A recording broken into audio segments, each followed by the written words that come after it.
Sir அடிக்கடி எங்களுக்காக குறும்படம் போடுவார். ஸோ விஜய் சேதுபதி சார், நீங்களும் எங்களுக்காக குறும்படம் போடணும்னு நாங்கள் ஆசைப்படுறோம். நாங்கள் உங்களுக்கு 5 குறும்படம் சாய்ஸ் தரோம். அந்த 5 குறும்படத்தில் நீங்கள் எதை போட்டாலும் நாங்கள் சந்தோஷமாக பார்த்துக்குவோம். இல்லை 5ஐயும் போட்டால் போனஸாக சந்தோஷமாக எடுத்துக்குவோம். ஸோ ஃபஸ்ட்டு குறும்படம் வந்து ஒன்று திருட்டு பிரியாணி, இல்லை திருட்டு ஃப்ரைட் ரைஸ், இல்லைன்னா நேற்றுக்கு நைட் எடுத்த திருட்டு பால். இந்த 3ல் நீங்கள் எதுக்கு குறும்படம் போட்டாலும் சந்தோஷம். இந்த திருட்டு பிரியாணியை காமிச்சிங்கன்னா கொஞ்சம் நல்லாயிருக்கும். எங்கள் முத்துக்குமரனும் தீபகண்ணனும் அதுக்கப்புறம் மிச்சம் உள்ளதை டீல் பண்ணிக்குவாங்க. அதை மட்டும் போட்டு கொஞ்சம் காட்டிடுங்க.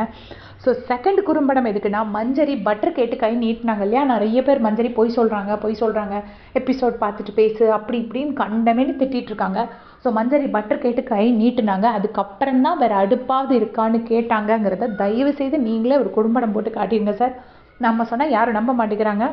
அதுக்கப்புறம் 3வது பார்த்தீங்கன்னா, சௌந்தர்யா வந்து வாயை மூடுங்கன்னு சொல்லியிருக்காங்க இல்லையா? அதுக்கப்புறம் வந்துட்டு வாயை மூடுன்னு நான் சொல்லவே இல்லை, பேசாதீங்கன்னு தான் சொன்னேன்னு சொன்னாங்க. அதுக்கப்புறம் சிவகுமார் வந்து ஹீரோ மாதிரி இறங்கி வந்துட்டு அவங்க பேசாதீங்கன்னு தான் சொன்னாங்க, வாயை மூடுங்கன்னு சொல்லவே இல்லை அப்படின்லாம் சொல்லிட்டு இருந்தாங்க இல்லையா?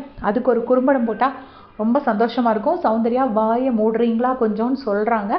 அது க்ளீனாக ஸ்லோ மோஷனில் உங்களுக்கு தான் போட்டு காட்ட முடியும். ஸோ அது ஒரு நியாயத்துக்காகவே அந்த குறும்படம் ஒன்று போட்டுருங்க. 4வது குறும்படம் வந்து ப்ரொஜெக்ஷனுங்கிற வார்த்தையை நான் யூஸ் பண்ணவே இல்லை. ப்ரொஜெக்ஷனுங்கிற வார்த்தை மட்டும் யூஸ் பண்ண நான் என்ன வேணால் பண்ணுறேன் அப்படின்னு சொல்லிட்டு மிஸ்டர் டபக்கு டப்பா அருண் வந்து சொல்லியிருப்பாரு. கொஞ்சம் அந்த டபக்கு டப்பா அருணுக்காக அந்த ப்ரொஜெக்ஷனுங்கிற வார்த்தையை அவர் வாயால் யூஸ் பண்ணுறது கொஞ்சம் எங்களுக்கு குறும்படமாக போட்டு காட்டுங்க. 5வதாக முத்து வந்து கேட்டிருப்பார்ல, ஏன் முதல்ல கேட்டவங்களுக்கு கொடுக்க முடியல அப்படின்னு கேட்டிருப்பார்ல. முதல்ல வந்து டோஸ்ட் பண்ணி கேட்டாங்கல்ல, அவங்களுக்கு ஏன் தர முடியல அப்படின்னு பண்பாக கேட்டிருப்பார் இல்லையா? அது வந்துட்டு ஏன் தர முடியாது, ஏன் உங்களால் தர முடியாது அப்படின்னு சொல்லிட்டு 6 பேர் இருக்கீங்களா, ஏன் தர முடியாது அப்படின்னு சொல்லிட்டு ஜாக்லினும் அருணும் முத்துக்குமரன் அக்யூஸ் பண்ணியிருப்பாங்கல்ல. ஸோ அவர் நான் தன்மையாக தான் கேட்டேன்னு சொல்லுவார். அப்போ அதை அவர் பேச்சை யாருமே நம்பியிருக்க மாட்டாங்க. தயவு செஞ்சு அதுக்கு ஒரு குறும்படத்தை போட்டு விட்டிங்கன்னா எங்களுக்கு கொஞ்சம் சந்தோஷமாக இருக்கும்.